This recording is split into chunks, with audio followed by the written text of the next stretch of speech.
unidad funcional. ¿Qué entendemos como principio de unidad funcional? Alguien me levanta la mano y dice, profesor, ¿esto es lo que entiendo? La unidad funcional para nosotros tiene que ver con todas las cualidades físicas. Resistencia, velocidad, fuerza. Eso es nuestra unidad funcional. Coordinación, agilidad. A eso es lo que apunta cuando hablamos de un principio de unidad funcional. Está directamente relacionado con las cualidades físicas. Si hablamos de un principio, por ejemplo, de tan difícil decirlo, como especificidad, siempre me cuesta. Amo sarcasmo a lo largo porque a veces uno quiere decirlo y no lo termina diciendo. De ser específico, que un entrenamiento sea funcional para el deporte. Que acciones vayan dirigidas a lo que necesita el entrenado. A eso se llama que sea específico, que sea de especificidad. El principio de sobrecarga o de umbral. ¿Qué podemos entender con eso? ¿Qué podemos relacionar con eso? Se va aumentando la carga. Que aumentemos la carga, pero que sobrepasemos nuestro umbral. O sea, si yo mi RM es de número 90, yo lo que quiero hacer es levantar 100. Pero profesor, si su RM es 90, pero con un movimiento excéntrico voy a levantar 100. Entonces yo sobrepasé mi umbral. ¿Ya? ¿Se entiende?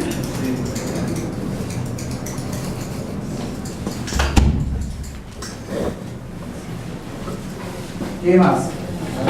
Los principios. Hablamos también del principio de continuidad. Y en un momento determinado, cuando estábamos revisando estas láminas, dijimos el principio de continuidad está relacionado con que si un entrenado sufre algún daño, alguna enfermedad o algún cese de la actividad, no tengo por qué parar de entrenar. Claramente si estoy inhabilitado no podré, pero si he sufrido daño a lo mejor a la articulación del tobillo y no me permite correr, pero sí puedo hacer otra actividad. Puedo a lo mejor recuperar, trabajar mi zona media, puedo hacer a lo mejor trabajo directamente en la recuperación del hombro, porque a lo mejor arrastraba una dolencia y tenía que mejorar el manguito rotador y iba a estar haciendo trabajos diferenciados. De hecho, ese principio de continuidad aboga a eso, a no parar, ¿ya? Más allá de que una lesión esté implicada. ¿Se entiende eso? Eso habla de un principio de continuidad.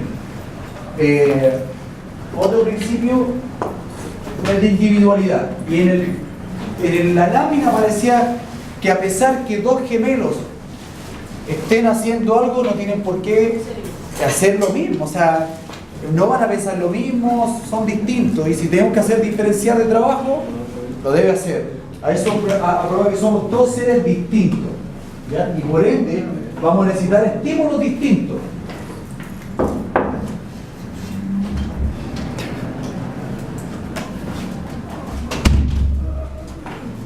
Principalmente eso es lo que con respecto a los principios, a esa relación que pueden haber. Bueno, también recordar, dígame. En una, bueno, no sé, igual que hemos llevado los deportes, que más o menos, entre comillas, conozco un poco más, pero en una pretemporada, por ejemplo, del equipo, ¿también tiene que hacer una pretemporada con carga específica? ¿O ahí es para todo igual? Depende del periodo. Pero un periodo general y en la pretemporada, el arquero igual puede hacer suma de trabajos de recorrer. A lo mejor él va a sentir más porque el volumen del arquero en términos de resistencia o de capacidad aeróbica es menor. Claro. Se le echa 500 pesos de encina. No le echa más. Porque no necesita eso. Y esa planificación, obviamente. Y después, en la medida que él se acerque a la etapa especial y a la etapa competitiva, hay un trabajo netamente diferenciado. Si el arquero trabaja de forma distinta. Absolutamente. Después, de acuerdo, si te das desde el punto de vista más serio, y estamos hablando de equipos ya de competencia alta, cada uno tiene su planificación. Yo siempre cuento lo mismo porque en realidad es importante transmitir a uno lo que ha hecho dentro de su desarrollo profesional. Y una vez Carlos Tarríez trabajó para DIMUP, fue coordinador de la carrera y fue un amigo mío en ese entonces, ya no somos amigos. Carlos una vez estaba trabajando para DIMUP y le dieron la asesoría a Magallanes y me pidió que lo fuéramos a evaluar. Y en ese entonces estábamos hablando con plataforma de salto. Al otro día después teníamos que lo fuimos a evaluar con Illinois, después evaluamos naveta, después trabajamos velocidad, después trabajamos cíclica y después con cambio de dirección, y todos tenían registros distintos, todos. Y eso todo iba a ser una planificación en ciertos estímulos distintos. Ahora, trabajo físico-técnico se suman todo. Y así todo después se empiezan a diferenciar igual. O sea, trabajo de los defensas, trabajo de los mediocampistas, trabajo de los delanteros. Lo que pasa es que es un deporte colectivo y si sumando, restando, es complicado trabajar en esa etapa así como uno por uno. Pero el trabajo específico de sale máquina tienen todos sus cargos. No es que ya vamos todos a trabajar con 45, por ejemplo, no sé, por una multifuncional. Tienen todos sus cargos. Y tienen una planilla donde están guiadas las cargas. Ahora, si sabe lo de fútbol, yo eso tengo que creer que sabe fútbol. Y tiene que conocerlo. Si es su área, yo no tengo por qué dudar, todo lo contrario. No se sienta menos en ese sentido. ¿Ya? Y yo he conocido tipos que llevan años en el circo y no gastan nada. Y estoy hablando en el fútbol, que por lo menos tengo un poco más de conocimiento, no gastan nada.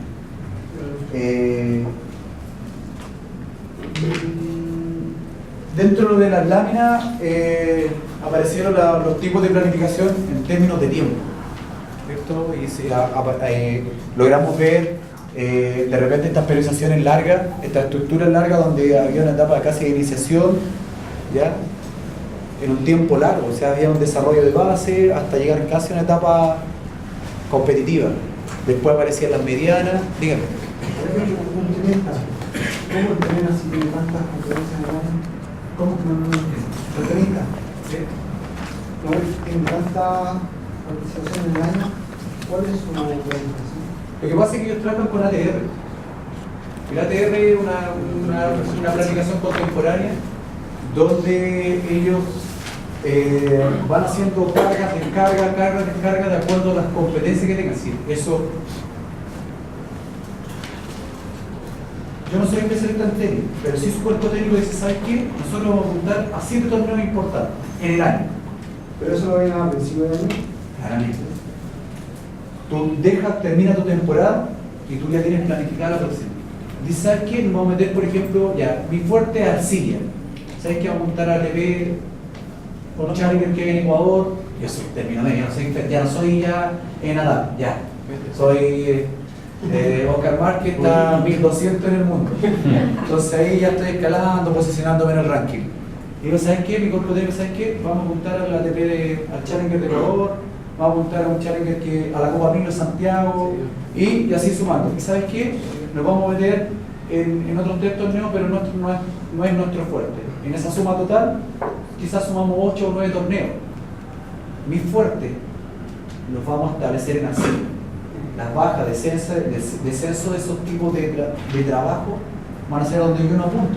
Incluso más, a algunos lo voy a votar porque necesito prepararme a lo mejor con 2 semanas, para el otro donde yo sí, a lo mejor el Ecuador sí estoy apuntando a ganar y sí necesito llevar un buen pick de entrenamiento. La diferencia de esta etapa o de estos ATR, de estas planificaciones, que yo puedo, tienen mayor flexibilidad y apuntan a eso, que tengo varias competencias en el año. Una periodización clásica apuntaba a eso, que solamente he tomado una competencia especial y mermaba las competencias hacia atrás, dentro de lo que se le puede criticar. Pero se entiende porque esas periodizaciones fueron hechas para atletismo y fueron hechas en época donde no había tanto avance desde competencia y avance desde la estructura propiamente tal. Entonces, sí, apunta a una planificación más contemporánea. Una TR, puede ser por bloque. Es que eso va a ser una tarea de usted, porque yo se los di esa tarea, de indagar sobre los tipos de planificación, sobre estos modelos de planificación. Vean modelos de planificación. ¿Ya? Pero lo que tú me preguntas está ahí.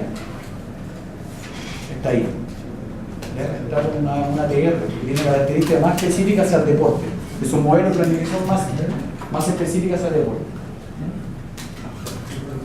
Bueno, en esta, hablando de estos tipos de planificación en cuanto a tiempo, nosotros en un momento observamos que había una planificación, por ejemplo, anual, había una planificación corta de 2 años, había una que era por ciclo olímpico, que era mediana, y había una larga. Eso hay que saberlo y diferenciarlo, tienen que saberlo sí o sí y diferenciarlo. ¿Qué más recuerdo que podamos haber visto en esto? Bueno, si ustedes tienen preguntas, las van haciendo, chicos, que no hayan recordado, o sea, que hayan recordado y no les hayan dejado hablar. Bueno, ayer vimos también volumen, series, repeticiones, y yo creo que eso ayer quedó claro, ¿cierto? Me preguntan por volumen, la serie por repeticiones, eso habla de volumen. En resistencia, si quiero aumentar mi volumen en resistencia, aumentaré más pasadas, más kilómetros, más repeticiones por esos kilómetros, metros. Son más o menos lo que logramos ver ayer, ¿de acuerdo a eso? Y eso de tonelaje, eso lo vamos a seguir pasando en el semestre, ¿ya? Así que lo vamos a seguir tocando como información o como prueba. Profe, yo quería preguntarle, se me olvidó ayer, lo sobre el volumen. ¿Ayer? Sí. No, ya no se pregunta.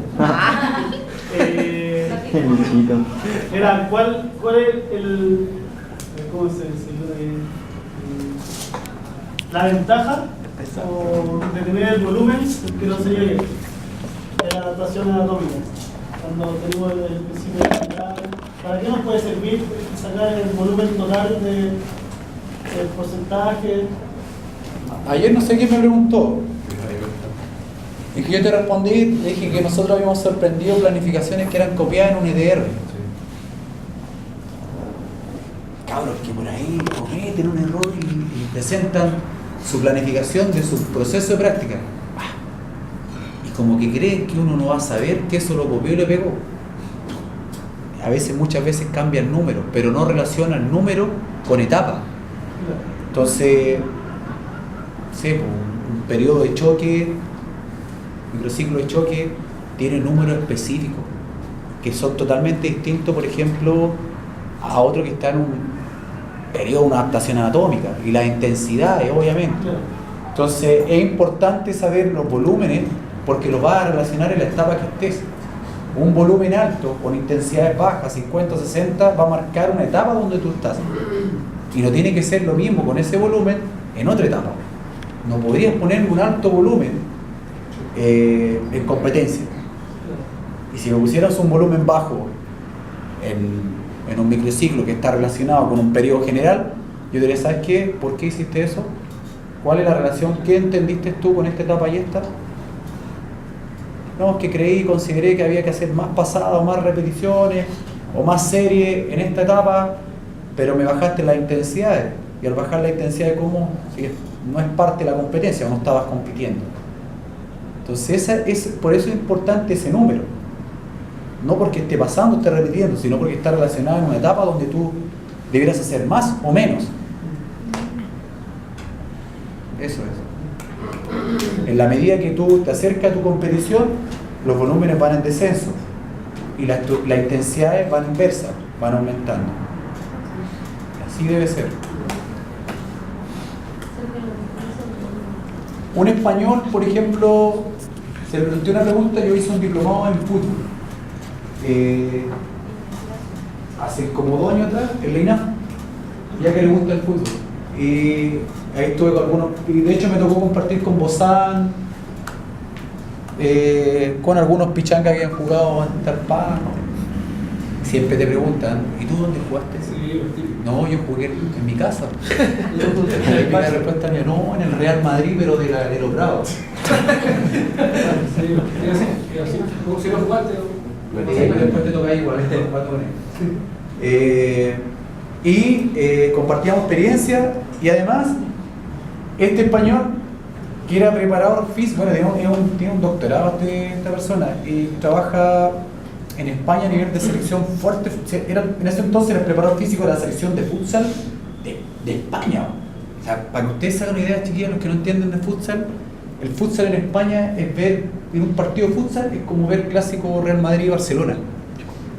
O sea, un jugador de futsal puede ganar lo mismo que gana Esteban Paredes acá. O sea, ¿para qué? ¿Para qué eso lo relaciona? Y es tan importante. O díganme, por ejemplo, Falcao no es importante en Brasil. Imagínense en España donde es la creen de la creen con respecto al futsal. Y él nos plantean, decía, con respecto a las intensidades. Estamos reinteresados en este conversado. Con respecto a la intensidad. Y él decía que, por ejemplo, en periodo de competencia, y le preguntaba eso, y bueno, ¿y cómo hago con respecto a las cargas en los entrenamientos? ¿Debo jugar o no? ¿O debo trabajar intenso? A veces no. Y el español era bien, ese sí que era pesado para responder. Le decía, yo le iba a decir como, ¿cómo voy a trabajar tú? ¿Cómo juegas tú? Le decía. Alta intensidad. Bueno, tu entrenamiento debe ser tan similar como tu partido. Él plantea eso. Si ustedes ven el entrenamiento y del preparador físico Ortega, que trabaja con Simeone, los entrenamientos del Atlético de Madrid son, como diría por ahí el señor, una cosa de locos. Son intensos, porque él establece que en ese entrenamiento va a ser el espejo de su partido. Él. Tú puedes estar de acuerdo o no, que alguien te puede ir con el pie encima y se te lesiona ahí. Pero esa misma intensidad de la intensidad debe ser también determinada en determinado momento de la actividad. No puede ser siempre. No, claro, pero él dice que en la etapa de competencia, si están compitiendo, por ejemplo, la Liga Española, la Liga BBVA, y él decía que durante el entrenamiento, para él, en etapa de competencia, deben entrenar tan civil como él va, y decía, había un modelo integral, él hablaba del modelo integral. Todo trabajo es ir con valor. Sí, así se hace. Todo trabajo de manera integral. Si quieres correr, quieres meterle volumen de trabajo, con valor. Si quieres hacer velocidad, con valor. Y hacer transferencias, con el valor. Yo hablaba de ese tema de intensidad. Dejaba siempre que la intensidad debe ser lo más real en entrenamiento a la que aplicar el deporte. Pero para seguir respondiendo eso, claramente, hay aumento de los volúmenes en etapas donde tú vas a hacer una etapa general y van a ir descendiendo los volúmenes y la intensidad ir subiendo y esto ir decayendo a tu etapa de competición. Eso más o menos para que puedan entender que de repente estos números sí tienen una relación.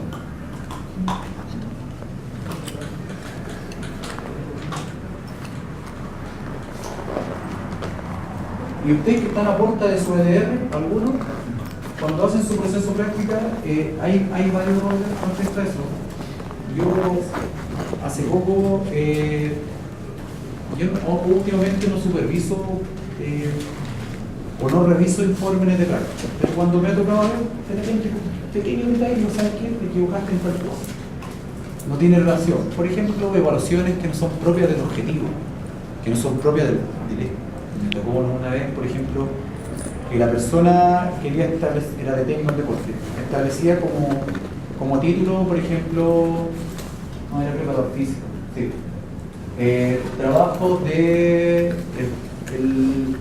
la fuerza específica, yo le cambié el título, la fuerza de base para el fútbol, aplicada en una escuela de fútbol de la comuna Tanco, en una serie de ese artículo. Y la evaluación que eligió, el test, porque él hablaba de potencia, hablaba todo el rato potencia, la evaluación, por ejemplo, tomó, no sé, habló potencia y estaba hablando, por ejemplo, Navidad. Yo dije, esto es un brazo error para que tú defiendas tu título. Tú hablas de la fuerza base, ¿cuál es la fuerza base del fútbol? Tú no podías andar en el fútbol trotando. Todos los movimientos tienen que ser. Entonces, a eso tienen que hacer una evaluación, me dijo que quiero evaluar Sargent. Entonces, si va a aplicar el factor, hace de Sargent y no va a tener una plataforma, no va a evaluar Squadja, no tiene plataforma, es una escuela pobre. Entonces, evalúa el Sargent. Y eso va a hablar de la fuerza que necesita específica desde la potencia para el futuro. Eso más o menos para que vayan orientando cuando hagan su proceso de práctica, tengan claro lo que quieren ustedes conocer, saber y entregar a su entrenado. A lo mejor su entrenador le va a decir, yo quiero, no sé, si es uno, un gimnasio que se sabe, siempre quiero tonificar y quiero bajar el porcentaje. Eso es como el típico mensaje que se da. Ustedes tienen que entregar o tener la herramienta clara y definida para cómo llegar a ese objetivo. Porque él te planteó ese yo quiero esto. Perfecto, yo vamos a utilizar todas las herramientas que manejo para llegar a tu objetivo. Y así hemos sorprendido de repente algunos EDR que están mal dirigidos. Profe, por ejemplo, en algunos deportes se puede dar el caso de que el periodo de volumen se extienda. Por ejemplo, ¿En competencia? sí, o por ejemplo el rugby, que son una competición más de fuerza, más de choque, que el volumen permanezca y a la vez igual suba la intensidad, o... En que depende de dónde estés. Yo no sé, yo no manejo, yo soy neófito en rugby, pero no sé si tienen competencia. Y si la tienen en el año, sí, me parece que sí, donde juega el Estado francés, Católica, hay algunos equipos. Habría que ver si la competencia cuánto dura. Y tú me estás planteando que los volúmenes sean altos igual en competencia, es que los vaya a poner lento. Tú necesitas potencia para esos muebles que son grandes. Y son distintos, sí, son distintos. Hay unos que contienen y hay otros que son cohetes. Y van a tratar de sobrepasar esta línea con algún zigzag, algún cambio de velocidad y sobrepasar esta línea defensiva. Podría ser que entiendas que hay, lo que le hablaba yo, si hay una pala de la competencia, podrías eso sumarlo para aumentar los niveles de fuerza y hacer la conversión de la fuerza para mejorar su rendimiento. Pero volumen, eso que hablamos de la panacea, volumen no es sinónimo de bueno muchas veces. Es como hablar de eficiente, eficaz. Ahí tenés que buscar lo que es eficaz más que lo eficiente. ¿Se entiende eso como concepto? Todos comprendemos la diferencia entre eficiente y eficaz, que muchas veces lo hemos utilizado pero no sabemos cuál es la diferencia. Lo voy a poner en términos simples como ejemplo.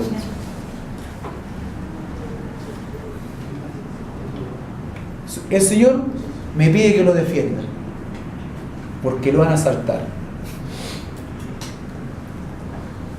Bajo lo que Él me pide, yo lo defiendo.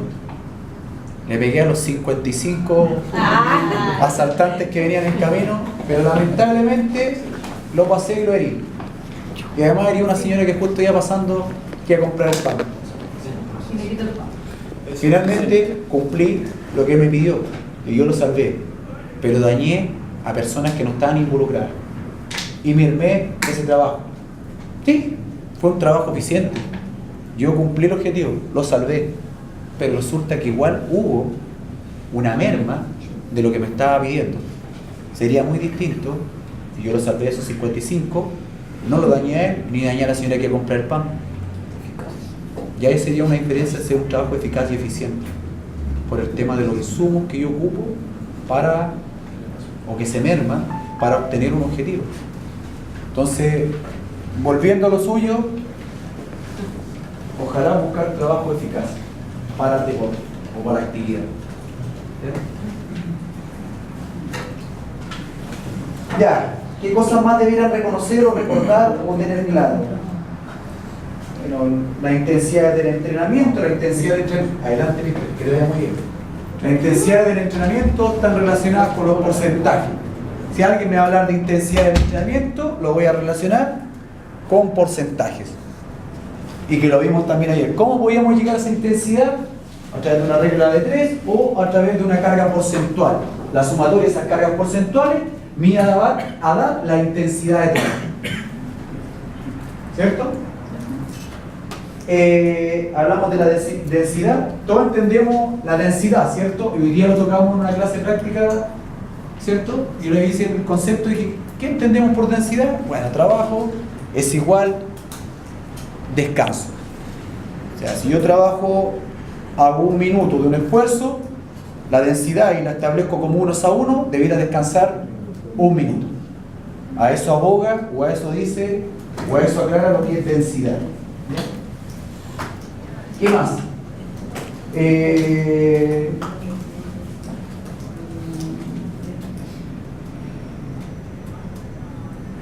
creo que ahí está la mayoría de las cosas. No, por último, tener claro en una planificación, y que lo hablamos de lo flexible, pero ¿qué condiciona la planificación? Una fecha de competencia. Eso condiciona la planificación.